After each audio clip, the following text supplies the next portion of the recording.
Добро вечер, драги пријатели. Одамна се немаме слушното на преку видео анализа. Вечерва ќе анализираме една интересна работа, која доста влијае на светската политичка сцена.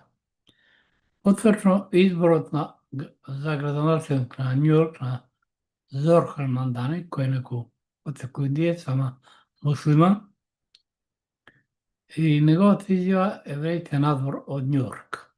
Њујорк е најголем град во САД, а и познато дека го изградиле токму емигрантите. А и Зорхан Мандани потекнал од емигрантско семејство. Кој е член на Демократската партија, фактички тука се доведува прашање комунити видео, дека преку Зорхан Мандани ќе се обидат да го рушат и самиот Трамп во САД. Како? Прво, Доналд Трамп, кој изетно е кушер, најме позната еврејска семејство е, за ќерка му, го донесо еврејското лоби го донесе. За започна војна со Иран, евреите или Израел поточно кажано, започна војна со Иран, но добија понос, се сруши Мосад и многу работи и сада ги спаси Трамп, па со договор Иран, бомбардираше наводно нуклеарни постројки кај требало, но се претходно беше испразнато. Избогатени од ураниум и многу други работи. Трамп со својот мандат доживеа две неуспешни состаноци, тоа едниот беше со Владимир Путин на Аљаска, а другиот беше со Си Џинпинг. И он се наоѓа во една многу незавидна состојба, потом и самиот САД, кој влегува во една голема економска состојба и војна криза. Потврдно кажано, они должат ја поминат цифрата од 38 трилиони, или појасно да биде, тоа е 38.000 милиарди долари. И сега се размислува за две опции, за да не даде до девалоризација, намалување на вредноста на доларот. Значи, кој што направи слично Путин, со рублјата, но рублјата сега добра. Само за пример да ви кажа, една рублја, која се менеше скоро за над 100 рубли за 1 евро, во моментот се менува за 58 рубли и 1 евро. Доларот е под еврото, да се разбереме, и нити на Русија, нити па на Кина одговара брза девалоризација или пат на доларот, бидејќи Кина имаше скоро 3000 милиарди во записи, државни записи на САД, и намали 1300 сега, 1300 милиарди, сега се некаде околу 700. Значи, она порека се ослободува од државните записи на САД, а тоа Русија го направи одамна. На Аљаска средбата меѓу Трамп и Путин, за Трамп не може да се каже дека беше успешна,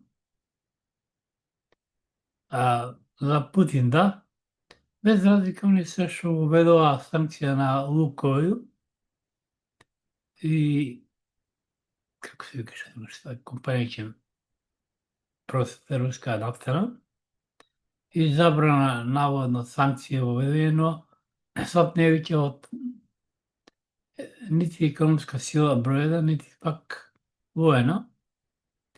Тоа на економско поле Кина ги надменува, не само тоа, и бродоградњата што е во Кина ја надмина америчката или на САД.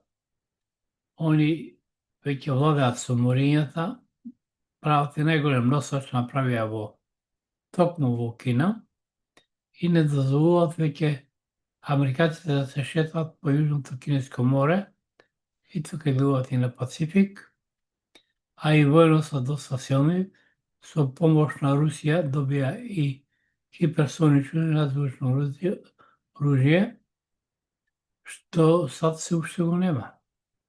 А исто хиперсонично има и Иран, мислам и дека Северна Кореја, се тоа благодарение на Руската Федерација и на Путин.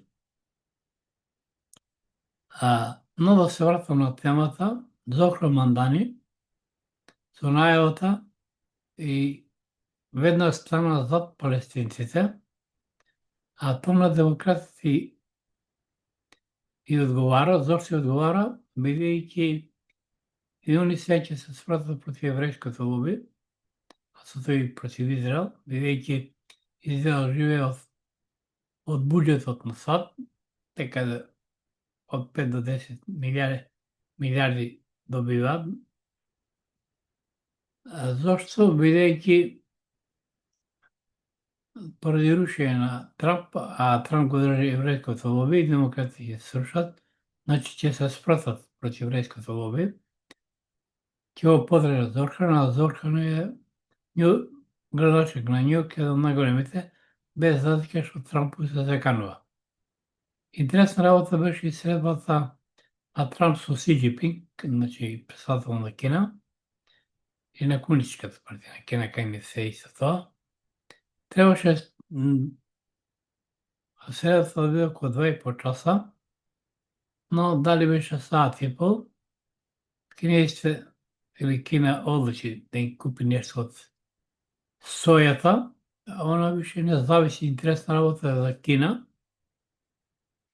го намали извозот, кон САД за 27% е намалено. Дали според трефите не е важно како, но од друга гледна точка, купниот нивен извоз порасна за 8%, че без разлика што е намален кон САД, значи се спртија афричките земји, азијските, Европската унија се бори против тоа, а со тоа САД изгуби големо трежиште, тоа сепак луѓе од 1,4 луѓе.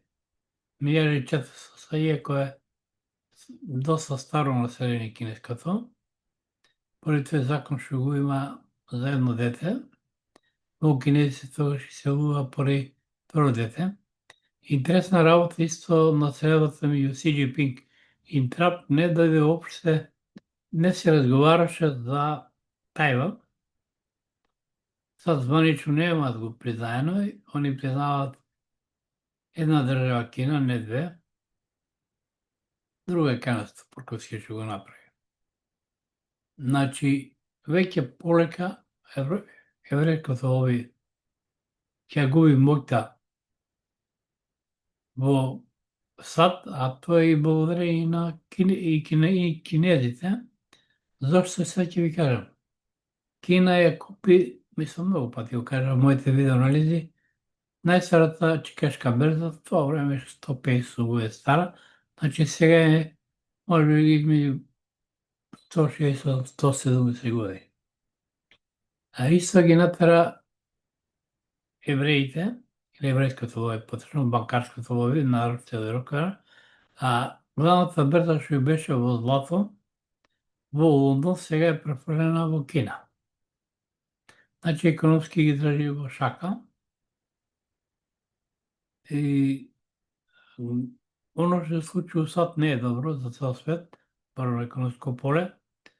Доларот нагло паѓа, се задолжуваат, почнува печатење, а бидејќи голем надворешен долгот на САД и внатрешни надворешниот, се размислува да се оди на девалвирање, само девалвирање на доларот, да падне вредноста, со тоа што, например, ако ви сте имале, например, државни обврзници од 10 милиарди долара и на вас ви е дадена камата од 4% на тие обврзници, со намалување на вредноста на доларот, автоматски вашиот вие сте изгубили, не сад, а сад полесно со помал дълг е.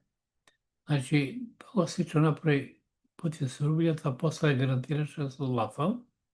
А иначе доларот почна да паѓа уште 74-та, кога се тргна, златната резерва на доларот или гаранција, како сакате кажете, златната гаранција.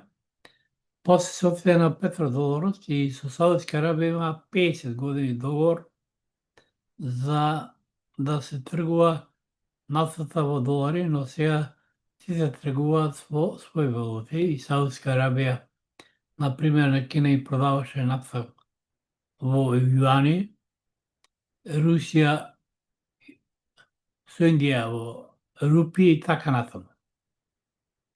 Значи, да се вратам повторно на темата, со изборот на Зорха Мандани за градачик на Њујорк, кој е муслиман, но со индиско потекло, и кој самиот ја подржа Палестина, автоматски демократите се вртат против Трамп, но и против еврејското лоби, кој може би веќе пречи. Бидејќи демократите добро паметат, дека Џон Кенеди токму беше убиен од еврејското лоби, кога побара Палестина да се признае и други работи. Значи, сад иде кон можеби една граѓанска војна или опција. Не случајно Трамп по големите градови прати и федералната војска и полиција.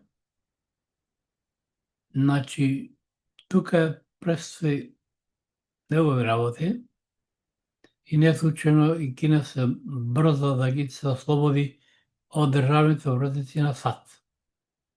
Драги пријатели, оние што има желба да ги следат моите видео анализи, треба на YouTube да притиснат копчето претплати се или subscribe, бесплатно е, и можат на Instagram или Telegram, ако престане да ме блокира, да ме следат. Ви посакувам добра ноќ, убава престана недела, со Создателот и Македонија напред.